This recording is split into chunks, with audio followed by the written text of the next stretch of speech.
Smart Tamil traders அனைவருக்கும் வணக்கம். இந்த வீடியோல ஏஐ டேட்டா சென்டருக்கு பயன்படுத்தக்கூடிய பங்குகளை பத்தி பார்ப்போம். டேட்டா சென்டருக்கு அப்புறம் ஏஐக்கு பயன்படுத்தக்கூடிய பங்குகளுடைய இப்போ உள்ள நிலவரங்களை பத்தி பார்ப்போம்.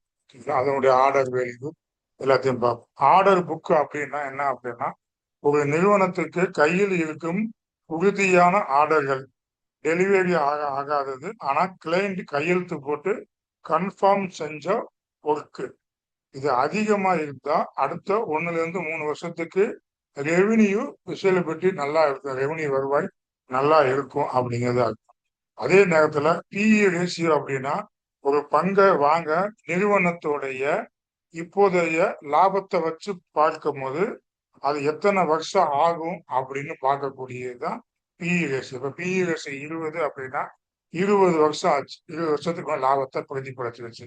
பிஇ ரேஷியோ 100 என்றால் 100 வருஷம் அதிக எதிர்பார்ப்பு, அது ஏற்கனவே 100 வருஷத்துக்குள்ள எதிர்பார்ப்பு இப்ப விலையில பிரதிபலிச்சிருக்கு அப்படிங்கிறது அர்த்தம் தான் பிஇ ரேஷியோ. எவ்வளவு பிஇ ரேஷியோ அதிகமா இருக்கோ அவ்வளவு ரிஸ்க் எடுக்குங்க, நஷ்டமாக வாய்ப்பு இருக்கு. அதனால கவனமா பார்த்துக்கிட்டு நம்ம பண்ணுவோம். இப்ப அந்த வகையில டெக்னோ எலக்ட்ரிக் இன்ஜினியரிங் அப்படின்னு எடுத்துக்கிட்டீங்கன்னா அந்த ஒரு பங்கு.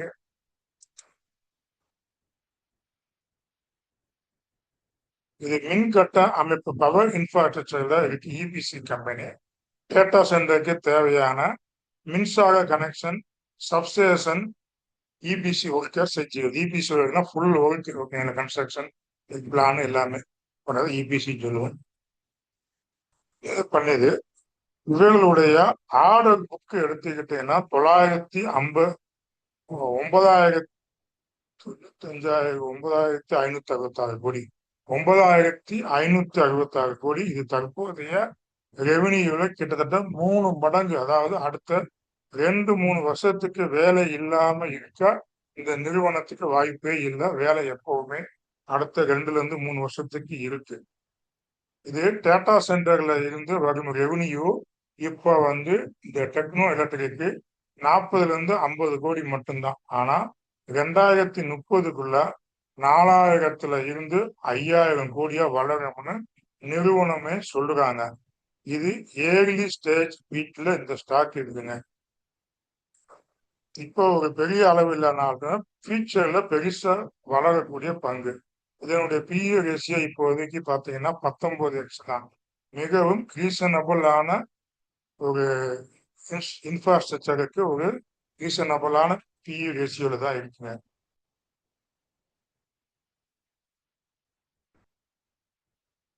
இது டேட்டா சென்டருக்கு ஒரு குரோத் ஸ்டோரியாக பார்க்கப்படுகிறது. அதே போல டெக்னோ எலக்ட்ரிக்கல் இன்ஜினியரிங் லிமிடெட் டெப்ட் ஃப்ரீ கம்பெனிங்க. எந்த நேரத்திலும் எக்ஸ்பெண்ட் செய்ய பணம் கையில இருக்குங்க.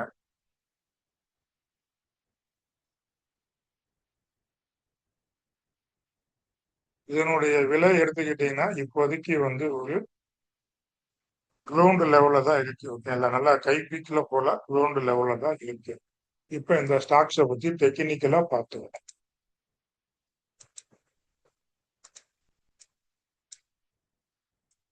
இப்போ நம்ம வீக்லி டைம் ஃப்ரேம்ல வச்சிருக்கோம்.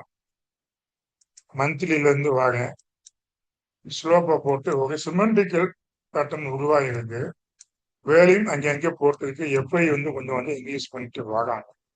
எப்ப இந்த ஸ்டாக் ஆனது 1300க்கு மேல க்ளோஸ் கொடுக்குதோ இந்த ஸ்டாக்ஸ் நல்லா மேல போகும். நம்ம இந்த ரேஞ்சுக்குள்ள நம்ம அக்குமுலேஷன் பண்றது இந்த ஸ்டாக்கு மிகவும் உகந்ததாக நான் பார்க்கிறேங்க.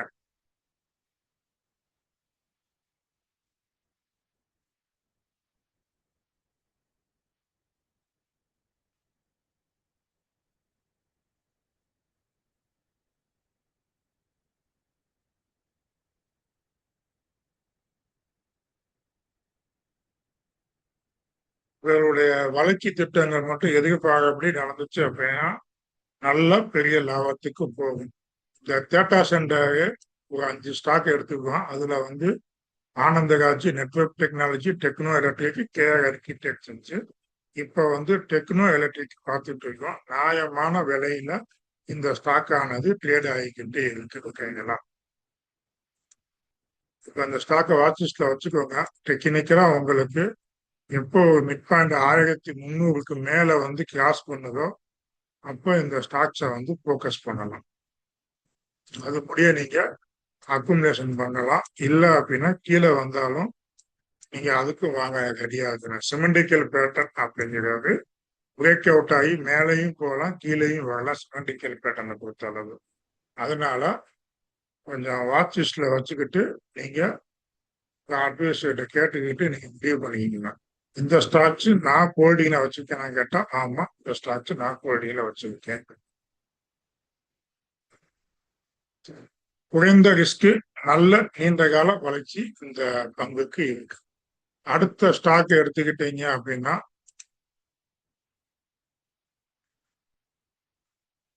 நெட்வொர்க் டெக்னாலஜிங்க. நிறுவனம் வந்து ஏஐ சர்வரு, கை பெர்ஃபார்மன்ஸ் கம்ப்யூட்டிங் ஹெச்பிசின்னு சொல்லுவோம், அதை செஞ்சுக்கிட்டு இருக்காங்க.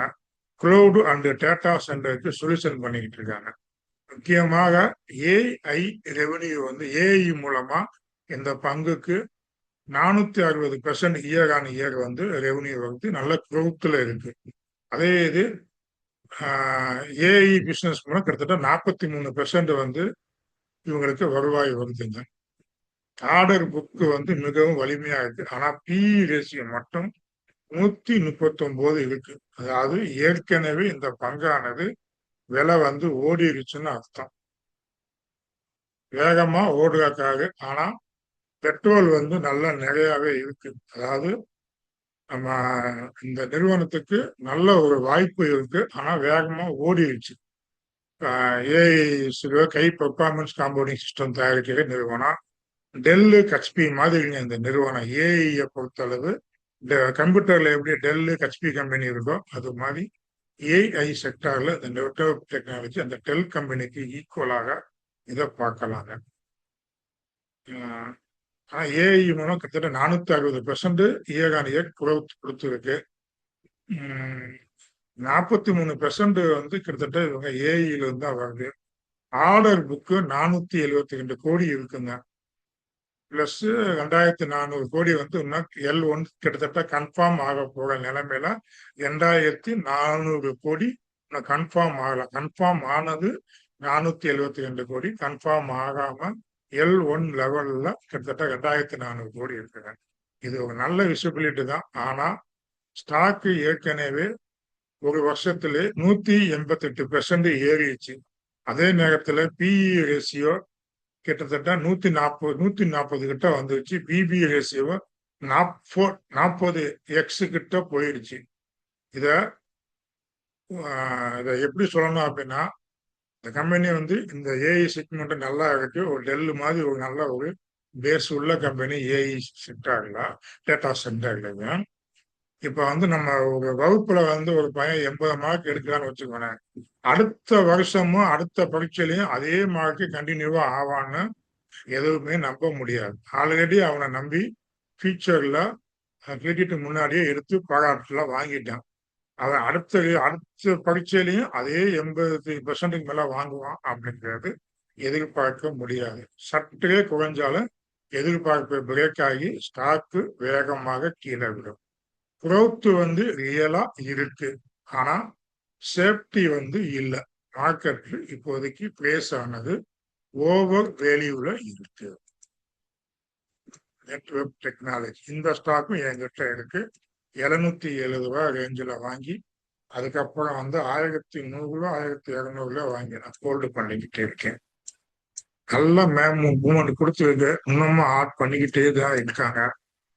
எஃப்ஐ எல்லாம் ஒரு அளவுக்கு நல்லா தான் இருக்காங்க. ஃபியூச்சர் குரோத் எல்லாமே இருக்கு. அடுத்த 20 வருஷத்துக்கான விலையானது இப்பவே ஏறிடுச்சு. சப்போஸ் விலை இறங்குச்சு அப்படின்னா ஏற்கனவே பை பண்ணி வச்சிருந்தா கோல்டு பண்ணுங்க. ஃப்ரெஷ்ஷா பை பண்ணுறதா கொஞ்சம் கவனமா பார்த்துக்கிட்டு நீங்க முடிவு பண்ணிக்கணும். இந்த பாருங்க, ஒரு ஏத்தம் ஒரு டவுனு, ஒரு ஏத்தம் டவுனு, திரும்பவும் ஒரு ஏத்தம் போயிட்டு திருப்பி கீழே வரலாம். வரும்போது இந்த ஸ்டாக்ஸை பத்தி நம்ம வந்து வாங்குவோம்.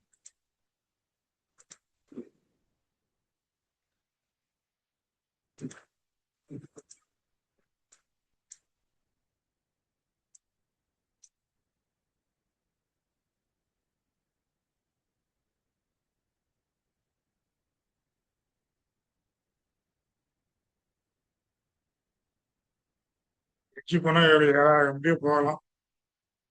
அதுக்கப்புறம் போயிட்டு என்ன நடக்குன்னு சொல்ல முடியாது. ஆனா நல்ல ஒரு இந்த ஏஐ தீம்பு நல்ல ஒரு பேஸ்மெண்ட் உள்ள ஸ்டாக். அடுத்த ஸ்டாக்ஸ் KRN கீட் எக்ஸ்சேஞ்ச். ஓகேங்களா? இதோட இதுவும் நல்லா இருக்குங்க. டேட்டா சென்டர்ல ஜிபியு வந்து சூடாகும் போது அதை குளிர்விக்கக்கூடிய ஈக்குமெண்ட் தயாரிக்கக்கூடிய நிறுவனங்க. கூலிங் டீம்னு சொல்லுவாங்க. இதுக்கு வந்து காம்படிட்டர் அப்படின்னா தெர்மக்ஸை சொல்லலாம். இந்த கம்பெனிக்கு காம்படிட்டர். ஓகேங்களா? ஆஹ் இது ஏற்கனவே நல்ல தீம்ல உள்ள கம்பெனி தான். இருந்தாலும் பிஇ ரேஷியோ 96 கிட்ட இருக்குங்க. பிபி ரேஷியோ 2 தான். இது இண்டஸ்ட்ரியில மிக உயர்ந்த லெவல். இந்த செக்டார்ல ஒரு கீட்டு எக்ஸ்சேஞ்ச் தயாரிக்கக்கூடிய நிறுவனத்திற்கு இவ்வளவு வேல்யூஷன் கொடுக்கணுமா அப்படின்னு பார்த்துக்கோங்க. இந்த தீம்ல இந்த ஸ்டாக்கை வந்து பிரீமியமா தான் நான் பார்க்கிறேன் இப்போ எல்லாம் நடக்கிற விலைய. அதே போல ப்ரொமோட்டர் வந்து ஜூன் 9ஆம் தேதி கிட்டத்தட்ட 1.5% ஷேர்ஸை விற்று வச்சிருக்காங்க. இது எதுக்காண்டி வித்தாங்க அப்படிங்கிறத நம்ம பார்த்துக்கணும்.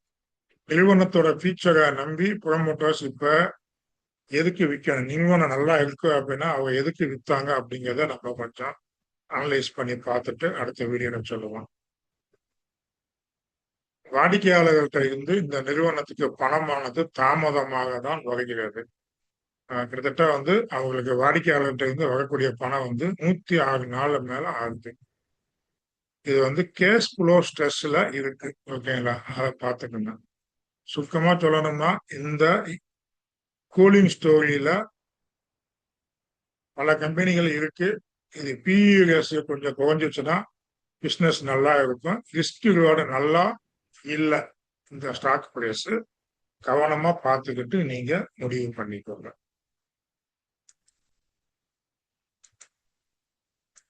ஆனா இந்த ஸ்டாக் என்கிட்ட இருக்குங்க. இதுவுமே ஒரு 210 வேலை நான் வாங்கி வச்சிருக்கேன்.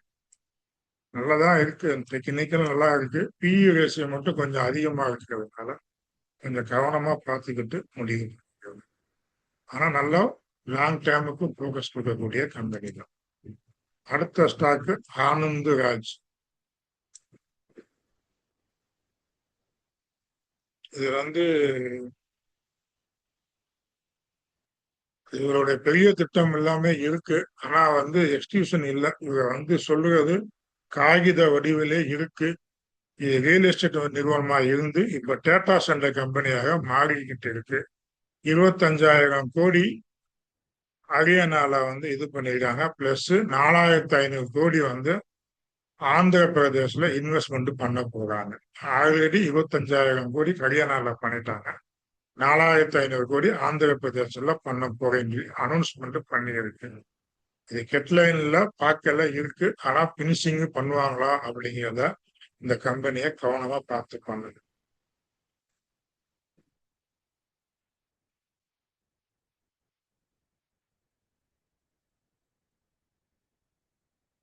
இவங்க கொடுக்கக்கூடிய கைடன்ஸ்லயே சில குறைபாடுகள் இருக்குதுங்க. அதனால கவனமா பார்த்துக்கிட்டு பண்ணுங்க. இவங்க 63 மெகாவாட்டுன்னு சொல்லுவாங்க.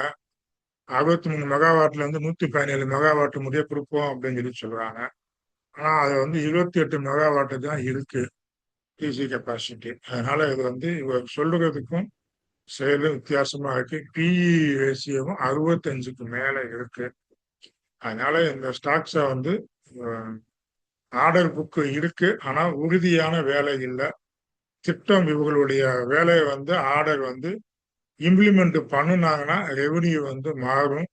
நல்ல குரோத் வரும். அது முடியும் இந்த ஸ்டாக்ஸை வச்சுக்கோங்க. ஆல்ரெடி இந்த ஸ்டாக்ஸ் ரொம்பவும் விலை ஏறிடுச்சு. மொத்தமா எடுத்துக்கிட்டீங்கன்னா இந்த 4 நிறுவனத்துல அதாவது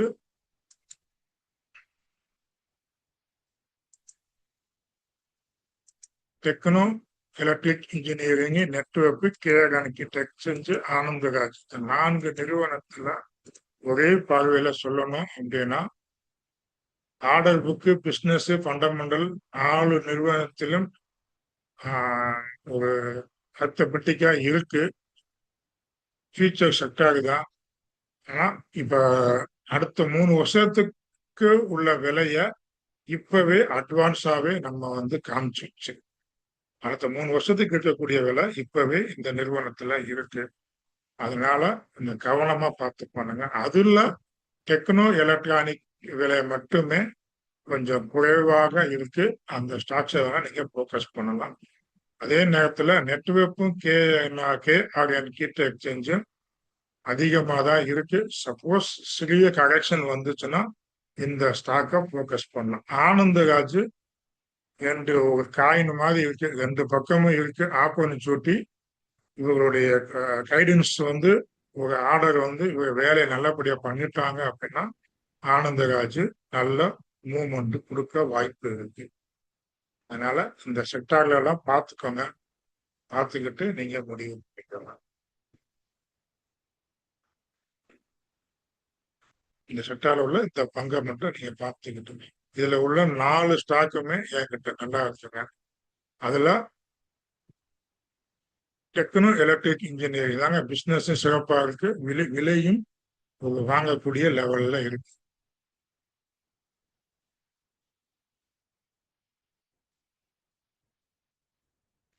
நான் சொல்றது புரியாட்டினாலும் நான் என்னுடைய வீடியோல டிஸ்கிரிப்ஷன்ல நான் தெளிவா டைப் பண்ணி போடுவேன். அதை நீங்க படிச்சு பார்த்தீங்கன்னா உங்களுக்கு ஓரளவுக்கு புரியும். ஓகேங்களா? இப்ப ஆனந்தராஜ் எடுத்துக்கிட்டீங்க அப்படின்னா நல்ல நல்ல உயரத்துல போயிடுச்சு. அதாவது அடுத்த 5 வருஷத்துக்குள்ள விலையானது நல்ல மேல போயிடுச்சு. கைடன்ஸ் மேல நம்பிக்கை இல்லாம டவுன் ஆகி இப்ப வந்து இந்த 25% கீழே தான் இதாயிருக்கு. எப்ப அந்த 0.5% மேல கிராஸ் ஆகுதோ அப்ப இந்த ஸ்டாக்ஸை வாங்க நம்ம முயற்சி பண்ணுவோம். 600 கிட்டத்தட்ட ஒரு 700 ரூபாய்க்கு மேல இந்த ஸ்டாக்ஸ் திரும்பிச்சு அப்படின்னா இந்த ஸ்டாக்ஸை வந்து போக்கஸ் பண்ணும். அதே நேரத்துல கேஆர்என் கிட் எக்ஸ்சேஞ்ச் வந்து மூவ்மெண்ட் நல்லா தான் இருக்கு. இந்த ஸ்டாக்ஸ் வந்து ஒரு 2000 ரூபாய் ரேஞ்சு முடிய போயிட்டு திருப்பி ரீப்ளேஸ்மெண்ட் ஆகலாம். அதே நேரத்துல திரும்பவும் கீழே வந்துச்சு அப்படின்னா ஒரு 800 ரூபாய் ரேஞ்செலாம் வந்துச்சுன்னா இந்த ஸ்டாக்ஸை வந்து அழகா வாங்கலாம். சரிங்களா? 800 ரூபாய் ரேஞ்சு வரும்போது இந்த ஸ்டாக்ஸை வாங்கலாம். ஆனால் 800 ரூபாய் ரேஞ்சு வருமா அப்படிங்கிறது நமக்கு தெரியல. இதே போல நெட்வொர்க் டெக்னாலஜியும் நல்ல மூவ்மெண்ட்டை தான் கொடுத்து போய்கிட்டே இருக்கு. இது வந்து மேலதாங்க போகும். அதனால உங்க அட்வைசர்கிட்ட கேட்டுக்கிட்டு இப்போ ஆல் டைம் கையை பிரேக் பண்ணிருக்கு. அடுத்த மாசம் இந்த கைக்கு மேல க்ளோஸ் கொடுத்துச்சுன்னா அடுத்து 7000 ரூபாய் முடிய போகும். அதனால இந்த ஸ்டாக்ஸை ஒரு சிங்குக்கு வேணா பண்ணுங்க. இந்த 4 ஸ்டாக்ஸ் இல்ல, இந்த 3 ஸ்டாக்ஸ் சுங்குக்கு பண்ணுங்க. லாங் டைமுக்கு கொஞ்சம் கீழே வந்துச்சுன்னா வாங்குங்க. அதே நேரத்துல டெக்னோ எலக்ட்ரிக்கல் வந்து நல்லா இருக்கு, நல்ல வேல்யூவேஷன்கள் தான் இருக்கு.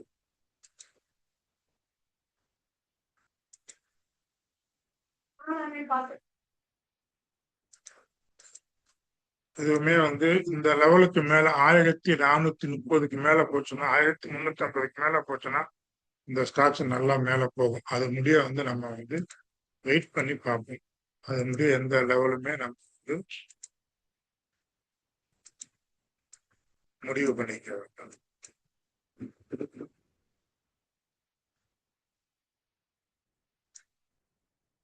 இன்னும் அக்குமுலேஷன் பண்ணலாம். Stock techno electrical engineering accumulation பண்ணலாம். அதாங்க அந்த ஏஐல பவர் தீம் கொடுக்கக்கூடிய இந்த 4 ஸ்டாக்ஸை பத்தி சொல்லணும்னு பார்த்தேன், சொல்லிட்டேன். ஏதாவது புரிஞ்சிச்சு அப்படின்னா லைக் பண்ணுங்க, ஷேர் பண்ணுங்க. புரியாட்டினால என்னையா சொல்லுறா அவ்வளோதான் ஒன்றும் சொல்லியான்னு சொல்லி கமாண்டு போடுங்க. எதாக இருந்தாலும் கமாண்டு போடுங்க. வாழ்க வளர்த்துடும்.